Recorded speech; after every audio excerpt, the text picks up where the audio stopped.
Hello বন্ধুরা, কেমন আছো সবাই? দিদি কি আঁকবে আজকে? আজকে আমি কালী ঠাকুরের ছবি আঁকবো। কেন আজকে হঠাৎ কালী ঠাকুরের ছবি কেন? এখন তো কালী পুজো নয়। আসলে অনেক দিন ধরেই বেশ কয়েকজন বন্ধু কমেন্ট করে কালী ঠাকুর আঁকতে বলছিল, তাই আজকে আমি তাদের ইচ্ছা পূরণ করতে চলেছি। বাহ দিদি, খুব ভালো, তুমি ঠিকই বলেছো। বেশ কয়েকদিন ধরেই দেখছি অনেকজন তোমায় কমেন্ট করে কালী ঠাকুর আঁকতে বলছে। দিদি প্লিজ কালী ঠাকুর আঁকো, কালী ঠাকুর আঁকো। ভালোই করেছো, আঁকছো। হ্যাঁ হ্যাঁ, তাই আঁকছি। আগের দিনের ভিডিওতে কমেন্ট করে যারা নিজেদের নাম নিতে বলেছিলে তারা হলে সুব্রত, সুচিতা, শ্রাবন্তী, লক্ষ্মী, রনি, সুজাতা, রাহি, শ্রীমন, নয়না, সৌম্যজিৎ, তৃষিতা, সায়নী, অর্ঘ্য এবং তন্ময়। আচ্ছা বন্ধুরা, কমেন্ট করে বলো তো তোমাদের গ্রীষ্মের ছুটি কেমন কাটছে আর কেমন গরম পড়েছে তোমাদের ওখানে। হ্যাঁ হ্যাঁ বন্ধুরা, প্লিজ কমেন্ট করে জানাও। তুই আগে দেখে বল কেমন হয়েছে।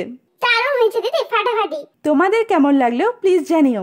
দেখা হবে পরের দিন। Bye bye.